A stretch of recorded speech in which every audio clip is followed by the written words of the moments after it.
Title দেখা ডরায়েন না, এই টাইটেল দেওয়া ছাড়া উপায় ছিল না।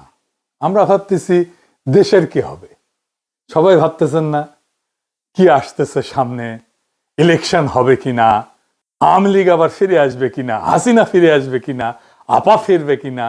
কিন্তু এর চাইতে জরুরি প্রশ্ন হইতেছে, আমি আপনি বেঁচে থাকবো তো, আমাদের সন্তানেরা বেঁচে থাকবে তো? হাসিনা তো আমাদের সন্তানদের পাখির মতো গুলি করে মারছে, কিন্তু আজকের সরকারও মারতেছে আমাদের আর আমাদের সন্তানদের। তবে ধীরে আসেন একটু বিস্তারিত বুঝে দেখি। আলাপ শুরুর আগে একটু গৌরচন্দ্রিকা করে নিই। আমি বাংলাদেশের মানুষের অনেক বাস্তব সংকট মোকাবেলার জন্য বেশ কিছু সমাধানের পথ বাতলাই দিছিলাম। চাইলে প্রফেসর ইউনূসের সরকার অনেকগুলোই বাস্তবায়ন করতে পারত, করে নাই। আজকে আমি এমন একটা ইস্যু নিয়ে কথা বলবো যার ভুক্তভোগী আমরা সবাই, আমি আপনি সবাই।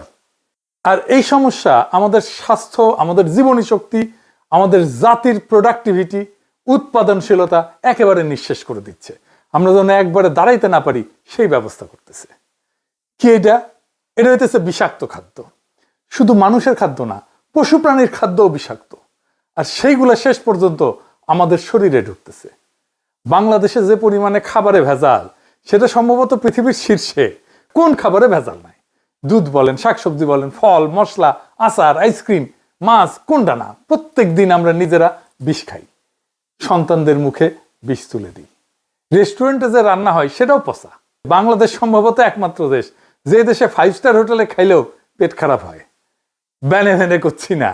একবার শেরাটন হোটেলে খাইছিলাম 2006 সালে, আমার নিজের টাকায় না, আমারও তো টাকা নাই শেরাটন হোটেলে খাওয়ার মতো। অফিসের বস ফ্রান্স থেকে আসছিল, ও খিলাইছিল।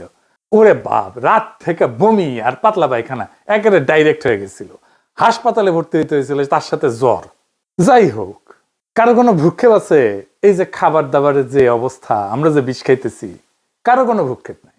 নিরাপদ খাদ্য, এটা পাওয়া যায় মানুষের মৌলিক মানবাধিকার, এটাও মনে হয় জানে না কেউ। অথচ বাংলাদেশের খাদ্যকে পরিপূর্ণভাবে নিরাপদ করে তোলা সম্ভব 2 থেকে 3 বছরের মধ্যে। আমি গ্যারান্টি দিব এটাই হবে।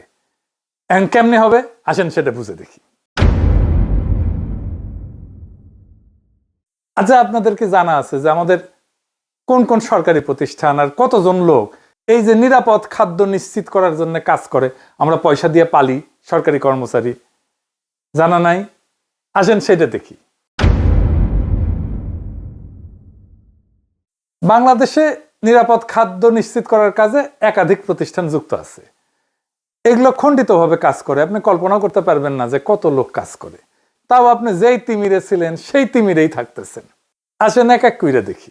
বাংলাদেশ নিরাপদ খাদ্য কর্তৃপক্ষ, BFSA, এদের কাজ হইতেছে স্বাস্থ্যসম্মত খাদ্য নিশ্চিত করার জন্য বাংলাদেশে প্রতিষ্ঠিত মূল এবং সবচেয়ে গুরুত্বপূর্ণ সংস্থা হচ্ছে এটা। এরা খাদ্য উৎপাদন দেখে, প্রক্রিয়াকরণ দেখে, আমদানি দেখে, বিপণনের প্রত্যেকটা স্তরে খাদ্যের মান পর্যবেক্ষণ এবং নিয়ন্ত্রণ করে। এটা বিভিন্ন সংস্থার কার্যক্রম সমন্বয়কারী বা আমব্রেলা বডি হিসেবে কাজ করে। অনুমোদিত লোকবল 365 জন। 2 নাম্বার, জাতীয় ভোক্তা অধিকার সংরক্ষণ অধিদপ্তর, DNCRP। আপনারা দেখেন যে মাঝে মাঝে ম্যাজিস্ট্রেট যায় দোকানে দোকানে, এটা হচ্ছে এই ভোক্তা অধিকার সংরক্ষণ অধিদপ্তর থেকে। এরা সরাসরি খাদ্যে ভেজাল বা অনিরাপদ উৎপাদনের ব্যবহার রোধে কাজ করে। এই সংস্থায় বাজার অভিযান পরিচালনা করে এবং অস্বাস্থ্যকর এবং ভেজাল খাদ্য বিক্রির বিরুদ্ধে আইনানুগ ব্যবস্থা গ্রহণ করে। ভোক্তারা যদি অভিযোগ করে তার ভিত্তিতেও তারা তদন্ত করে, জরিমানা করে। এদের লোকবল অনুমোদিত 664 জন। 3 number, Bangladesh standards and testing institution, BSTI। Seal দেখেন না BSTI এর, এটা হইতেছে সেটা। বিভিন্ন খাদ্য পণ্যের মান নির্ধারণ করে এবং সেই মান অনুযায়ী পণ্য উৎপাদন হচ্ছে কিনা সেটা নিশ্চিত করে। তারা পণ্যের অনুকূলে BSTI এর একটা সিল দেয়, যা পণ্যটা নিরাপদ কিনা এইটার নিশ্চয়তা দেয়। খাদ্যে ভেজাল রোধ এবং সঠিক পরিমাণ নিশ্চিত করতে BSTI নিয়মিত ভ্রাম্যমাণ আদালত পরিচালনা করে। বর্তমানে এদের 664টা পদ আছে, আরো 1600 পদ এই সরকারি নিয়োগ দেবে, এটা পরিকল্পনা গ্রহণ করা হয়েছে। 4 নাম্বার, জনস্বাস্থ্য ইনস্টিটিউট, IPH। এইটা স্বাস্থ্য অধিদপ্তরের অধীনে থাকা জনস্বাস্থ্য রক্ষার জন্য একটা গুরুত্বপূর্ণ প্রতিষ্ঠান। এর অধীনেই আছে national food safety laboratory, NFSL। এই যে এটা খাদ্যের রাসায়নিক এবং মাইক্রোবায়োলজিক্যাল পরীক্ষা, অণুজীব পরীক্ষা, এটার মাধ্যমে গুণগত মান এবং নিরাপত্তা যাচাই করে। এইটা দেশের অন্যতম প্রধান খাদ্য পরীক্ষাগার। এইটার লোকবল আমি ঠিক খুঁজে পাই নাই, কিন্তু অনুমান করি এটা 100-র মতো হবে আর কি। 5 নাম্বার, বাংলাদেশ বিজ্ঞান এবং শিল্প গবেষণা পরিষদ, BCSIR, সায়েন্স ল্যাবরেটরিজ। এই প্রতিষ্ঠান মূলত একটা গবেষণা সংস্থা, কিন্তু এর অধীনে থাকা খাদ্য বিজ্ঞান প্রযুক্তি ইনস্টিটিউট আছে একটা, IFST। এরা নিরাপদ খাদ্য নিয়ে গুরুত্বপূর্ণ গবেষণা করে এবং তারা খাদ্যের পুষ্টিগুণ, টক্সিন মানে বিষ আছে কিনা খাদ্যের মধ্যে, ভেজাল শনাক্তকরণের নতুন পদ্ধতি উদ্ভাবন করে, যা নিরাপদ খাদ্য নিশ্চিতকরণে পরোক্ষভাবে সহায়তা করে। IFSTর ওয়েবসাইটে এই ইনস্টিটিউটে 50 জনেরও বেশি বিজ্ঞানী গবেষক কর্মরত আছে। তো বিজ্ঞানী গবেষক ছাড়াও তো ইনস্টিটিউটে গবেষণা সহায়তার জন্য ল্যাব টেকনিশিয়ান লাগে, প্রশাসনিক সহকারী লাগে, কর্মচারী লাগে। তো সব মিলে বিবেচনা করলে ধরেন এদেরও 100-র মতো লোকবল হবে। এই প্রতিষ্ঠানগুলো ছাড়াও স্বাস্থ্য অধিদপ্তরের স্যানিটারি ইন্সপেক্টর এবং সিটি কর্পোরেশন এবং পৌরসভার স্বাস্থ্য বিভাগ মাঠ পর্যায়ে রেস্তোরাঁ যারা খাবার বিক্রি করে এই সমস্ত প্রতিষ্ঠান পরিদর্শন করে নিরাপদ খাদ্য নিশ্চিত করে। স্বাস্থ্য অধিদপ্তরের অনুমোদিত কাঠামো অনুযায়ী প্রত্যেকটা উপজেলায় এক বা একাধিক স্যানিটারি ইন্সপেক্টর আছে এবং সহকারী স্যানিটারি ইন্সপেক্টর আছে। সেই হিসাবে সারা দেশে 495টা উপজেলায় এই সংখ্যা প্রায় 1000 থেকে 1200 জন। সিটি কর্পোরেশন এবং পৌরসভাগুলোর স্থানীয় সরকার মন্ত্রণালয়ের অধীনে পরিচালিত হয় এবং তাদের নিজস্ব স্বাস্থ্য বিভাগ এবং জনবল কাঠামো আছে। এদের লোকবলের সংখ্যা প্রতিষ্ঠানের আকার, আয়তন এবং বাজেটের উপর ভিত্তি করে ভিন্ন ভিন্ন হয়। তো ধরেন সিটি কর্পোরেশন, বড় সিটি কর্পোরেশনগুলোতে যেমন ধরেন ঢাকা, চট্টগ্রাম, এদের স্বাস্থ্য বিভাগ বেশ বড় এবং সুসংগঠিত। প্রত্যেকটা সিটি কর্পোরেশনে একজন প্রধান স্বাস্থ্য কর্মকর্তা থাকে। এর অধীনে প্রত্যেকটা আঞ্চলিক বা জোনাল অফিসে স্বাস্থ্য কর্মকর্তা এবং তার অধীনে স্যানিটারি ইন্সপেক্টর বা খাদ্য পরিদর্শক কাজ করে। এদের আনুমানিক সংখ্যা ধরেন যেগুলো সিটি কর্পোরেশনের কয়েকশো। সারা দেশের 12টা সিটি কর্পোরেশন মিলায় এই সংখ্যাটা হবে 500 থেকে 700, তার একটু বেশিও হইতে পারে। পৌরসভা, বাংলাদেশের 329টা পৌরসভা আছে। এদের স্বাস্থ্য বিভাগের আকার তুলনামূলকভাবে ছোট। এটার আবার শ্রেণী আছে, যেমন ক শ্রেণী আছে, খ শ্রেণী আছে। তো ক শ্রেণী মানে এগুলো বড় পৌরসভা। এখানে স্যানিটারি ইন্সপেক্টরের পদ থাকলেও ছোট পৌরসভাগুলোতে একজন স্বাস্থ্য সহকারী বা স্যানিটেশন টেকনিশিয়ান আছে, এই দায়িত্ব পালন করে, একই দায়িত্ব পালন করে। আনুমানিক সংখ্যা, এই সংখ্যাটা আমি কোথাও খুঁজে পাইনি, আনুমানিক সংখ্যা প্রত্যেক পৌরসভায় যদি গড়ে 2 থেকে 3 জন করে ধরি, তাহলে সারা দেশে পৌরসভাগুলোতে এই সংখ্যা 600 থেকে 900-র মতো হবে আর কি। বিভিন্ন সরকারি সংস্থাগুলোর অনুমোদিত এবং আনুমানিক লোকবল যোগ করলে প্রায় 4500-এর মতো হয়। এবার বলেন 4500 লোক আপনার নিরাপদ খাদ্য নিশ্চিত করতে কাজ করতেছে, পারতেছে কি? পারতেছে না। কিছু পারতেছে? কিচ্ছু পারতেছে না। আচ্ছা, আমরা আশেপাশের কিছু পরিসংখ্যান দেখি, মানে ধরেন আশেপাশের দেশ, ধরেন ইন্ডিয়ারটাই দেখি। আসেন ইন্ডিয়ারটা একটু দেখি, আমরা মিলাই দেখবো বাংলাদেশের সাথে। ইন্ডিয়ায় ঠিক একই কাজ কতজন করে জানেন? 27500 জন। বাংলাদেশে জনসংখ্যা তো প্রায় 17 কোটি। তো মোট লোকবল হচ্ছে 4500-এর মতো। প্রায় প্রত্যেক 39,000 জনের জন্য একজন পরিদর্শক। ইন্ডিয়ার জনসংখ্যা 140 কোটি, লোকবল আছে প্রায় 25,000 ধরলাম আর কি, 25 থেকে 30,000 ধরলাম, 27,500 গড়ে। তো তাইলে প্রত্যেক 51,000 জন মানুষের জন্য একজন পরিদর্শক। তাইলে আমাদের লোকবল ইন্ডিয়ার চাইতে বেশি। তাইলে ইন্ডিয়ার চাইতে কি খাদ্য আমাদের দেশে বেশি নিরাপদ? আসেন সেটা দেখি। ইন্ডিয়া একটা গবেষণা হয়েছিল এবং পাওয়া গেছে যে 42% খাবারে ভেজাল পাওয়া গেছে। তার মানে 58% খাবার ভালো। আমাদের দেশে ভেজাল কত? 76% খাবারে ভেজাল, মানে 24% খাবার ভালো। তাহলে আমাদের এই 4500 লোক বল কি বাল ফেলাইতেছে? কিচ্ছু না। অন্তত ইন্ডিয়া স্ট্যান্ডার্ড তো মেনটেন করবে। কি ভয়াবহ অবস্থা বিরাজ করতেছে দেখেন। তাহলে এখান থেকে উত্তরণের পথ কি?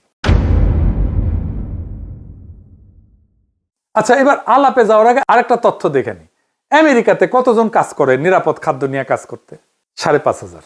যুক্তরাষ্ট্রে জনসংখ্যার হিসাবে প্রত্যেক 61,000 জনে একজন খাদ্য পরিদর্শক কাজ করে, একজন খাদ্যকর্মী।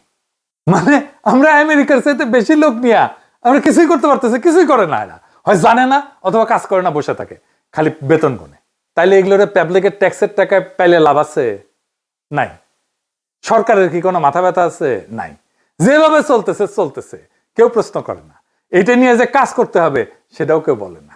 তাইলে এখন আমাদের কি করতে হবে? এই যে জটিল অবস্থা, এই জটিল অবস্থা সামলানোর মতো প্রতিষ্ঠান আমাদের নাই। একটা প্রতিষ্ঠান আছে যেটা মোটামুটি ভালো কাজ করে, সেটা হইতেছে ড্রাগ অ্যাডমিনিস্ট্রেশন। ড্রাগ অ্যাডমিনিস্ট্রেশনকেই আমাদের মূল ইনস্টিটিউট করে সবগুলো খুচরা খাচরি যেগুলো বিভিন্ন জায়গায় ছড়াই ছিটা আছে সবগুলোকে ড্রাগ অ্যাডমিনিস্ট্রেশনের আন্ডারে আনতে হবে এবং আমাদের নাম দিতে হবে আমেরিকার মতো ফুড অ্যান্ড ড্রাগ অ্যাডমিনিস্ট্রেশন। খাদ্য এবং ওষুধের অ্যাডমিনিস্ট্রেশন, এদের এক্সপার্টাইজ আছে, দক্ষ লোক, এরা জানে কিভাবে ওষুধের মান নিয়ন্ত্রণ করতে হয় এবং এরাই পারবে খাদ্যেরও মান নিয়ন্ত্রণ করতে। তো যুক্তরাষ্ট্রে FDA কি করে আসেন একটু বুঝে দেখি। 1 নাম্বার, খাদ্য নিরাপত্তা এটা নিশ্চিত করে, ওষুধ নিয়ন্ত্রণ করে, চিকিৎসা যন্ত্রপাতি মেডিকেল ডিভাইস এটা নিয়ন্ত্রণ করে, ভ্যাকসিন এবং বায়োলজিক্স আরেক ধরনের ওষুধ সেটা নিয়ন্ত্রণ করে, তামাক নিয়ন্ত্রণ করে এবং কসমেটিক্স এবং সাপ্লিমেন্টস নিয়ন্ত্রণ করে। সাপ্লিমেন্টস মানে যে ভিটামিন টিটামিন এই সমস্ত, প্রোবায়োটিক ইত্যাদি ইত্যাদি। বাংলাদেশে FDA ধাঁচের একটি শক্তিশালী দপ্তর করতে হইলে জনবল ধাপে ধাপে বাড়ানো বাস্তবসম্মত। প্রথম ধাপে আমাদের যা লোক আছে সবগুলোকে একসাথে নিয়ে এসে এটার আন্ডারে রাখতে হবে এবং ফুড অ্যান্ড ড্রাগ অ্যাডমিনিস্ট্রেশন এটা স্বাস্থ্য মন্ত্রণালয় থেকে বাইর করে নিয়ে এসে এটাকে একটা স্ট্যাটিউটরি বডি করতে হবে। এইটা থাকবে প্রাইম মিনিস্টারের কার্যালয়ের অধীনে। এইখানে আমার হিসাবে মোটামুটি 10,000 লোক বল যদি আমরা দিতে পারি, 10 থেকে 11,000, তাইলে এটা খুবই ভালো কাজ করবে, একদম আমেরিকান স্ট্যান্ডার্ডে কাজ করতে পারবে। তাইলে যে সমস্ত খণ্ডভাবে খাদ্য এবং ওষুধ নিয়ন্ত্রণে বিভিন্ন সংস্থা আছে সেটাকে একটা ছাতার নিচে আনতে হবে। প্রথম ধাপে ডিরেক্টর ড্রাগ অ্যাডমিনিস্ট্রেশন DGDA এবং BFSA যেটা নিরাপদ খাদ্য কর্তৃপক্ষ, এই দুটোকে একীভূত করতে হবে, কারণ এই দুই প্রতিষ্ঠানই যথাক্রমে ওষুধ এবং খাদ্যের মূল নিয়ন্ত্রক। এরপর ধাপে ধাপে Bangladesh standards and testing institution BSTI এর পরীক্ষাগার, তার ক্ষমতা, এর মান নির্ধারণের অংশ এটা যুক্ত করা যেতে পারে, ভোক্তা অধিকার সংরক্ষণ অধিদপ্তর এটা যুক্ত করা যেতে পারে, বাজার নজরদারির অংশটা, তাহলে মাঠ পর্যায়ের কার্যক্রম শক্তিশালী হবে। তামাক নিয়ন্ত্রণ সেল এটা স্বাস্থ্য মন্ত্রণালয় আছে এবং শিল্প ও বাণিজ্য মন্ত্রণালয় আছে। তো এইটা দুই জায়গা থেকে আলাদা করে এই FDA এর আন্ডারে দিতে হবে। আর কসমেটিক্স, আমি জানি না কসমেটিক্স কেউ দেখে কিনা, কসমেটিক্স এবং সাপ্লিমেন্টস নিয়ন্ত্রণের জন্য DGDA এবং BSTI থেকে নতুন দপ্তরে স্থানান্তর করলে পুরা খাত একটা ছাতার নিচে চলে আসবে। এইভাবে ধাপে ধাপে আগাইলে বিচ্ছিন্ন সংস্থাগুলো একীভূত হয়ে একটা পূর্ণাঙ্গ food and drug administration of Bangladesh গড়ে উঠবে। আমি আগেই বলছি যে পুরা দপ্তর সাজাইতে 10 থেকে 11,000 লোক লাগবে যদি আমরা এটা আমেরিকান স্ট্যান্ডার্ডে চাই। আমাদের হাতে আছে 4,500 লোক, তামাক নিয়ন্ত্রণের সাথে যুক্ত আছে প্রায় 1,000-এর মতো, তার মানে 5,500 হইল। আর ড্রাগ অ্যাডমিনিস্ট্রেশনে প্রায় 1,100 লোক আছে, তার মানে 6,600 লোক আমার কাছে এখনই রেডি, আমরা তাদেরকে বেতন দিই। এই জনবল আমার এখনই আছে। তো কোন দপ্তর কিভাবে কোথায় যাবে তার একটা খসড়া করছি এইভাবে। এইটা সাহেব এটা একটু পাশে দেখান, আমি বলতেছি। প্রথমে আসবে ওষুধ প্রশাসন অধিদপ্তর DGDA, এইখান থেকে ওষুধ নিয়ন্ত্রণ হবে, মেডিকেল ডিভাইস ভ্যাকসিনের নিবন্ধন হবে, মান নিয়ন্ত্রণ হবে, কসমেটিক্স এবং সাপ্লিমেন্ট সংক্রান্ত সব দায়িত্ব সরাসরি ফুড অ্যান্ড ড্রাগ অ্যাডমিনিস্ট্রেশন বাংলাদেশে চলে আসবে। এরপরে যুক্ত হবে বাংলাদেশ নিরাপদ খাদ্য কর্তৃপক্ষ BFSA, খাদ্য নিরাপত্তা আইন, নীতি, ফিল্ড পর্যায়ের সমস্ত তদারকির ক্ষমতা ফুড অ্যান্ড ড্রাগ অ্যাডমিনিস্ট্রেশন বাংলাদেশের খাদ্য নিরাপত্তা বিভাগে স্থানান্তরিত হবে। BSTI থেকে খাদ্য এবং কসমেটিক্সের মান নির্ধারণ হবে এবং পরীক্ষাগার কার্যক্রমের একটা অংশ যুক্ত হবে। স্থানীয় সরকার প্রতিষ্ঠান যেমন সিটি কর্পোরেশন, পৌরসভা, যাদের ভ্রাম্যমাণ আদালত এবং স্যানিটারি ভেটেরিনারি ইন্সপেকশন ক্ষমতা আছে, তারা সমন্বিত হয়ে ফুড অ্যান্ড ড্রাগ অ্যাডমিনিস্ট্রেশনের খাদ্য নিরাপত্তা বিভাগ এবং ভোক্তা অধিকার সেলের সঙ্গে কাজ করবে, তাদেরকেই রিপোর্ট করবে। স্বাস্থ্য অধিদপ্তর এবং রোগ নিয়ন্ত্রণ যেটা IEDCR, এইখান থেকে ভ্যাকসিন এবং বায়োলজিক্সের মান নিয়ন্ত্রণ এবং গবেষণা অংশ যুক্ত করতে হবে। ভোক্তা অধিকার সংরক্ষণ অধিদপ্তর মানে DNCRP, এটার বাজার নজরদারির একটা অংশ যুক্ত হবে যাতে খাদ্য এবং ওষুধ সংক্রান্ত প্রতারণা প্রতিরোধে food and drug administration Bangladesh কার্যকরভাবে ভূমিকা রাখতে পারে। সবশেষে স্বাস্থ্য মন্ত্রণালয়ের তামাক নিয়ন্ত্রণ সেল এবং শিল্প ও বাণিজ্য মন্ত্রণালয়ের তামাক উৎপাদন এবং বিপণন অনুমতির ক্ষমতা একত্রিত হয়ে ফুড অ্যান্ড ড্রাগ অ্যাডমিনিস্ট্রেশন বাংলাদেশের তামাক নিয়ন্ত্রণ বিভাগ গঠন করবে। এইভাবে ডিজিডিএ থেকে ওষুধ, বিএফএসএ থেকে খাদ্য, বিএসটিআই থেকে মান নিয়ন্ত্রণ, স্থানীয় সরকার থেকে ফিল্ড ইন্সপেকশন, ডিজিডিএস থেকে এবং আইডিএস থেকে ভ্যাকসিন, ডিএনসিআরপি থেকে বাজার তদারকি এবং টোবাকো সেল থেকে তামাক নিয়ন্ত্রণ সব একত্রিত হয়ে একটা পূর্ণাঙ্গ food and drug administration of Bangladesh গড়ে উঠবে। বিষমুক্ত খাদ্য মানে শুধু স্বাস্থ্য না, এটা আমাদের অধিকার, এটা আমাদের ভবিষ্যৎ। আমরা চাই দুধে বিষ না, বিশুদ্ধতা। আমরা চাই শাকে রাসায়নিক না, প্রাণের গন্ধ। আমরা চাই রেস্টুরেন্টে ভোজ, হাসপাতালের শয্যা না। আজ সময় আসছে আমরা বলবো একসাথে, আমরা নিরাপদ খাদ্য চাই, এখনই চাই, আজই চাই।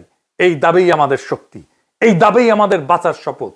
যেদিন ভেজাল মুক্ত খাদ্য হবে সবার অধিকার, সেদিনই জন্ম নেবে একটা শক্তিশালী, সুস্থ, অদম্য বাংলাদেশ। ইনকিলাব জিন্দাবাদ।